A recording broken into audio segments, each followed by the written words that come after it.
ناظرین گرامی السلام علیکم، امید کرتے ہیں آپ سب خیریت سے ہوں گے۔ عاشق زلف رسول سیدنا بلال حبشی کائنات کی وہ پہلی عظیم ہستی ہیں جن کو دنیا کے پہلے مؤذن ہونے کا اعلیٰ شرف حاصل ہوا ہے۔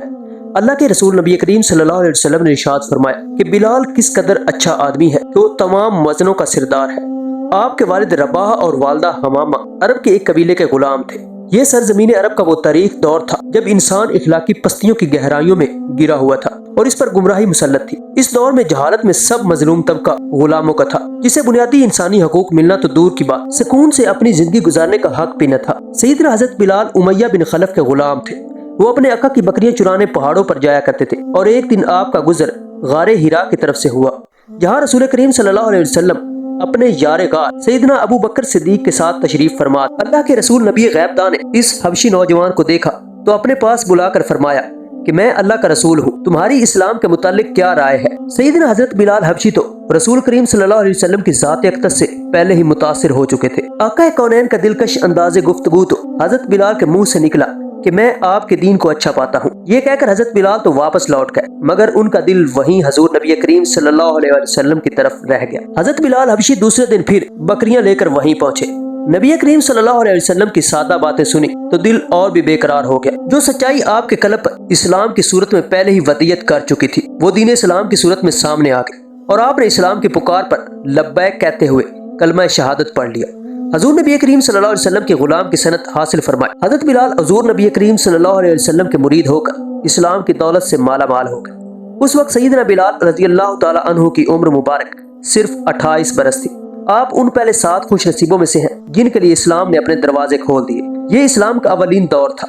حضور نبی کریم صلی اللہ علیہ وسلم کے حکم سے فی الحال رازداری سے اسلام کی تبلیغ فرما رہے تھے، لیکن اسلام کا منفرد اور پاکیزہ رنگ زیادہ عرصے تک کفار مکہ سے پوشیدہ نہ رہ سکا۔ انہوں نے جلد ہی محسوس کر لیا کہ ان کے بعد ساتھیوں، خاص طور پر غلام اور خواتین میں تبدیلی آ گئی ہے۔ امیہ بن خلف کو جب یہ خبر ملی کہ اس کا غلام بلال نبی کریم صلی اللہ علیہ وسلم کا غلام بن گیا ہے اور اس کا شمار آپ کے ساتھیوں میں ہوتا ہے، اس جرم کی پاداش میں امیہ نے سیدنا بلال رضی اللہ تعالی عنہ پر ظلم و ستم کے پہاڑ گرانا شروع کر دیے۔ مرہ کی سرزمین جو اپنی گرمی کی وجہ سے مشہور تھی، وہ دھوپ میں تانبے کی طرح گرم ہو جاتی تھی۔ امیہ حضرت بلال کو تانبے کی زمین پر لٹاتا اور آپ کے سینے پر بھاری پتھر رکھتا۔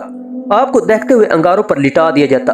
آپ کے بدن کی چربی پگھل پگھل کر انگاریں بجھا دیا کرتی تھی، مگر آپ کی زبان مبارک سے احد احد کے سوا کچھ نہیں نکلتا تھا۔ امیہ آپ کو کہتا تھا کہ اب بھی تو محمد کے خدا سے باز آ جا، لیکن اسلام اور سرکار کی محبت ان کے سینے سے دنیا کی کوئی بھی سخت سے سخت سزا ختم نہیں کر سکتی تھی۔ آپ کے سینے میں عشق رسول کی حقیقی شمع روشن ہو چکی تھی۔ آپ عاشق حبیب خدا تھے، دنیا کی ان ماروں سے کہاں دریار یار کو چھوڑتے تھے۔ حضرت عمرو بن عاص فرماتے ہیں کہ میں نے حضرت بلال کو اس حالت میں دیکھا کہ امیہ نے ان کو ایسی تپتی ہوئی زمین پر لٹا رکھا تھا جس پر اگر گوشت بھی رکھ دیا جاتا تو وہ بھی جل جاتا، لیکن اس حالت میں بھی حضرت بلال اللہ کے سوا کسی بھی دوسرے معبود کا انکار کرتے رہے۔ امیہ نے طیش میں آ کر ان کے گلے میں رسی ڈال دی اور انہیں مکے کے شریر لڑکوں کے حوالے کر دیا۔ وہ بدبخت لڑکے آپ کو مکہ کی وادی میں گھسیٹتے پھرتے تھے اور تپتی ہوئی انگارہ ریت پر اوندے منہ ڈال دیا کرتے تھے اور آپ پر پتھروں کا ڈھیر لگا دیا کرتے تھے، لیکن عاشق رسول نے اسلام اور سرکار کا دامن پھر بھی چھوڑنا گوارا نہیں کیا۔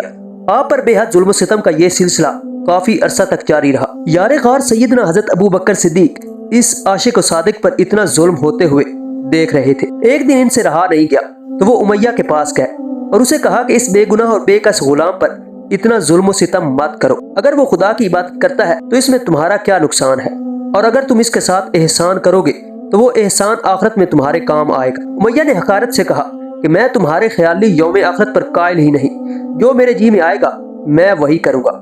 سیدنا صدیق اکبر نے اس کو تحمل سے سمجھایا کہ تم طاقتور ہو اور اس مجبور غلام پر ظلم کرنا تمہارے شایان شان نہیں ہے، تم عربوں کی قومی روایت کو دبا مت لگاؤ۔ امیہ نے کہا کہ تم اس کالے غلام کے اگر اتنے ہی ہمدرد ہو تو اس کو خرید کیوں نہیں لیتے؟ سیدنا صدیق اکبر راضی ہو گئے اور آپ کو آزاد کروا دیا۔ سرکار دو عالم کو سیدنا بلال کے آزاد ہونے کی جب خبر ملی تو آپ بہت خوش ہوئے اور حضرت ابو بکر سے فرمایا کہ مجھے بھی اس میں شریک کر لو۔